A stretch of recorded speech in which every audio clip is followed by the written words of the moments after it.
जब मन भय में डूब जाए, जब दुनिया से भरोसा टूट जाए, तब यह स्तुति तुरंत पाठ करना प्रारंभ कर देना। हर एकादशी पर तो यह स्तुति अवश्य सुनना चाहिए। नमो भगवते वासुदेवाय। कहते हैं हर युग में एक ऐसा नाम होता है जिसे जपने भर से भाग्य का मार्ग बदल जाता है। वो नाम है नारायण, और वह स्तुति है जिसे माता तुलसी ने रचा।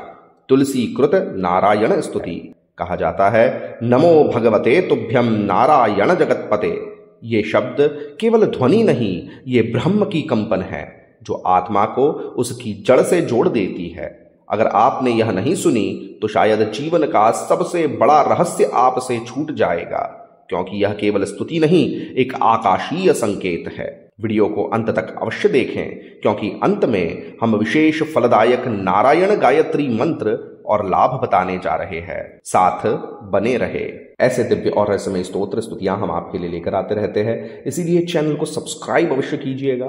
वीडियो को अंत तक अवश्य देखें, और वीडियो के अंत में नारायण नारायण कमेंट करना न भूलें। ऐसे रहस्यमयी और दिव्य स्तोत्र अपने संबंधी जनों से शेयर अवश्य करें, यह भी एक पुण्य का कार्य है। आइए सुनते हैं तुलसी कृत श्री नारायण स्तुति। ओम अथ तुलसी कृतं श्री नारायण स्तुति। तुलस्युवाच नमो भगवते तुभ्यं नारायण जगत्पते केवलानुभवानंद स्वरूप परमेश्वर कंसारये महेशाय केशवाय नमोस्तुते हरये नरसिंहाय श्रीकांताय नमो नमः नमो भक्त्यैकलभ्याय तर्कदूराय ते नमः नमो वेदान्तवेद्याय विद्यावेद्याय ते नमः नमस्ते श्रुतिगम्याय श्रुतिस्तुत्याय ते नमः नमो नीलघनश्याम तनवे धृतमूर्तये बहुरूपोरुरूपाय निरूपाय नमो नमः पूजकाय च पूज्याय पत्रपुष्पफलैः प्रभो अभवाय भवच्छेत्रे सुखदुःखप्रदाय च तवैवाहं सुखकरात्वञ्च मे प्रभुरीश्वर नमस्तुभ्यं नमस्तुभ्यं नमस्तुभ्यं हरे नमः इति स्तुत्वा दण्डवत्सा कृत्वा तञ्च प्रदक्षिणम् पुनस्तुष्टावतुष्टात्मा वचोभिरमलैः सखी।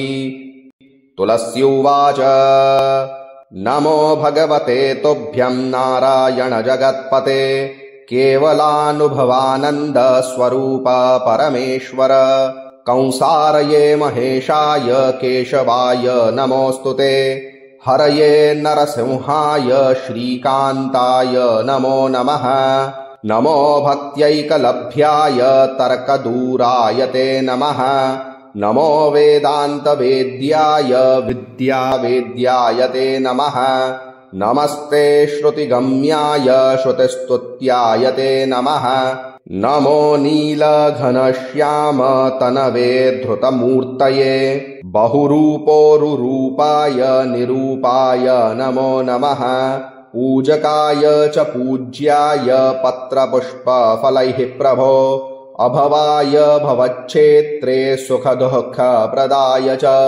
तवैवाहं सुखकरात्वञ्च मे प्रभुरीश्वर नमस्तुभ्यं नमस्तुभ्यं नमस्तुभ्यं हरे नमः इति स्तुत्वा दण्डवत्सा कृत्वा तञ्च प्रदक्षिणम् पुनस्तुष्टावतुष्टात्मा वचोभिरमलैः सखी।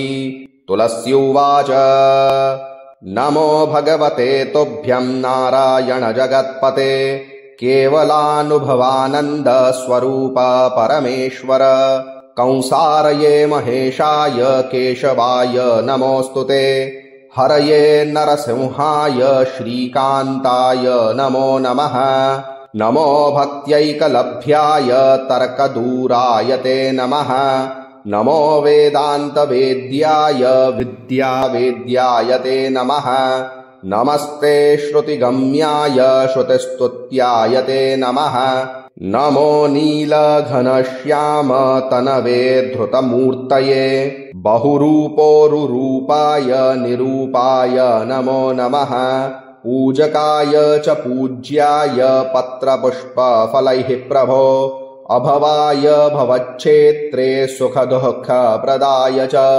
तवैवाहं सुखकरा त्वञ्च मे प्रभुरीश्वर नमस्तुभ्यं नमस्तुभ्यं नमस्तुभ्यं हरे नमः इति स्तुत्वा दण्डवत्सा कृत्वा तञ्च प्रदक्षिणम् पुनस्तुष्टावतुष्टात्मा वचोभिरमलैः सखी।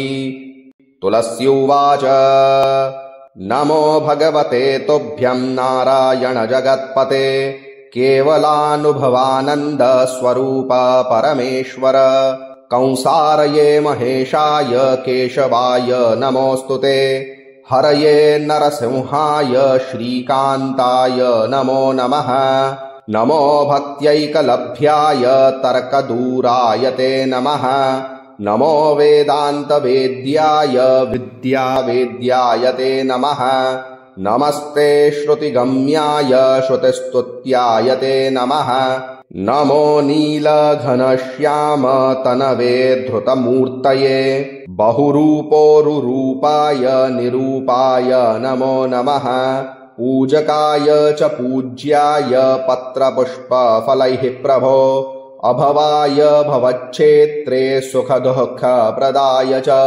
तवैवाहं सुखकरा त्वञ्च मे प्रभुरीश्वर नमस्तुभ्यं नमस्तुभ्यं नमस्तुभ्यं हरे नमः इति स्तुत्वा दण्डवत्सा कृत्वा तञ्च प्रदक्षिणम् पुनस्तुष्टावतुष्टात्मा वचोभिरमलैः सखी। तुलस्युवाच नमो भगवते तुभ्यं नारायण जगत्पते केवलानुभवानन्द स्वरूप परमेश्वर कंसारये महेशाय केशवाय नमोऽस्तुते हरये नरसिंहाय श्रीकान्ताय नमो नमः नमो भक्त्यैकलभ्याय तर्कदूराय ते नमः नमो वेदान्तवेद्याय विद्यावेद्याय ते नमः नमस्ते श्रुतिगम्याय श्रुतिस्तुत्याय ते नमः नमो नीलघनश्यामतनवे धृतमूर्तये बहुरूपोरुरूपाय निरूपाय नमो नमः पूजकाय च पूज्याय पत्रपुष्पफलैः प्रभो अभवाय भवच्छेत्रे सुखदुःखप्रदाय च तवैवाहं सुखकरा त्वञ्च मे प्रभुरीश्वर नमस्तुभ्यं नमस्तुभ्यं नमस्तुभ्यं हरे नमः इति स्तुत्वा दण्डवत्सा कृत्वा तञ्च प्रदक्षिणम् पुनस्तुष्टावतुष्टात्मा वचोभिरमलैः सखी। अति शक्तिशाली नारायण गायत्री मंत्र। नारायणाय विद्महे वासुदेवाय धीमहि तन्नो विष्णुः प्रचोदयात्। अर्थात हम भगवान नारायण का ध्यान करते हैं जो समस्त सृष्टि के पालन करता वासुदेव है। वे विष्णु जो सर्वव्यापक और सर्वशक्तिमान है हमारी बुद्धि को धर्म ज्ञान और सत्य के मार्ग पर चलने की प्रेरणा दे। जैसे तुलसी का पत्र भगवान को प्रिय है वैसे ही यह मंत्र भक्त को भगवान से जोड़ने वाला सेतु है। इसके जप से भक्ति में गहराई और आत्मसमर्पण का भाव बढ़ता है। जहां नारायण का नाम गूंजता है वहां सद्भाव धन धान्य और संतोष स्वयं आ जाते हैं। इस मंत्र के नियमित जप से मन में संतुलन एकाग्रता और आंतरिक शांति आती है। विचलित मन धीरे धीरे शांत होकर ध्यानस्थ हो जाता है। ओम बृहद्धर्म पुराणांतर्गता तुलसी कृता नारायण स्तुतिः।